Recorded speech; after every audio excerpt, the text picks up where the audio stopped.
Good morning, it's August 26, 2025.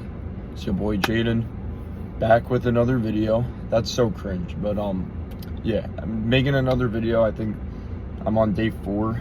Let me turn my car off. On day 4 at the gym, I wanted to get a bunch of stuff done. That's why I didn't make my video first.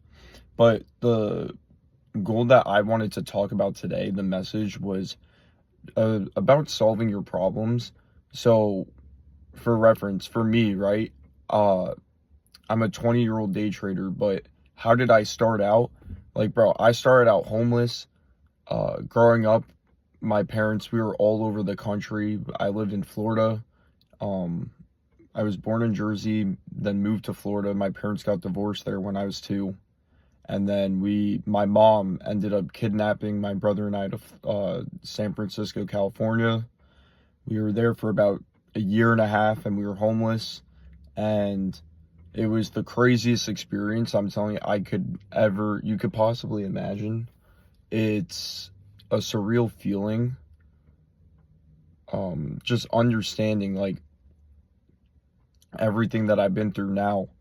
Right, all these experiences that I've gained. I honestly am so grateful that God's given me these experiences, but I don't wish anyone has these experiences, you know what I mean?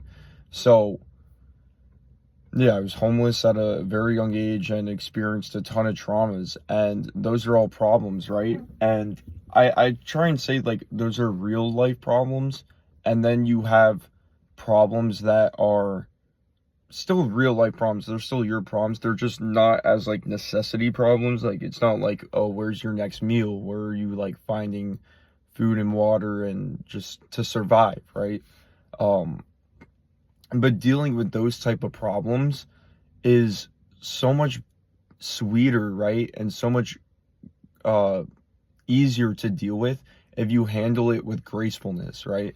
Because if you understand where you're at in life, and you understand how much you have in your life, right? You take the time to step back and reflect on what you have and be grateful for it. It starts to dilute those problems. So problems, right, are kind of like you riding a bike for the first time without training wheels. And let's say you go around the curb and you fall off, and you fall on your knee and you cut it open, right? How are we going to treat this problem, right? Because now your knee's cut open, you're bleeding, right? We got to give you stitches. At this point, we got to give you stitches. So we put the stitches on, right? We put some healing magical ointment cream on those stitches. And what do? You don't touch it. You leave it. That's how you should handle every single problem, is like treating a wound, right?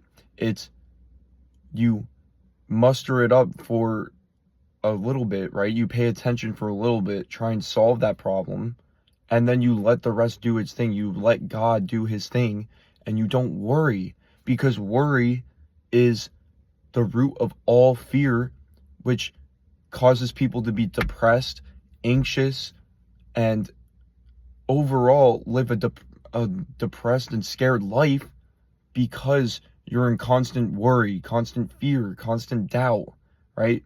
So being able to understand to not give your energy and attention to problems is the way to solve problems. Like, I lost my job. Guess what I did? I sent in my resignation letter. I went on with my life. I don't care anymore. Why? Because it's in the past. I can't change the past, right? But I can determine my future. And that's the same with your problems, right? You can attack your problems, but if you are letting your problems consume you, then your problems become your identity, right? Your problem. Maybe you're having, and it could be anything, right? Maybe you're having problems with your marriage. Maybe you're having problems with lust. Maybe you're having problems with eating healthy food, like anything like that. Let's say you mess up with that problem, right? You want to eat healthy. You're trying to get on a good diet. Maybe you slip up, right? Yeah, that's a problem, but don't let it consume you, because then you're going to keep going in that cycle of continuously eating junk food, even though you know you shouldn't be. Why? Because your mind is stuck on that problem, and instead of just going away and leaving it alone and moving on with your life, you're focusing on that negative energy, right? So it's all about that positive and negative energy. So before I go in the gym, just know that you're all loved. God loves you. I love you. Let's have a great day today. Attack the day. And let's have a good day. Peace.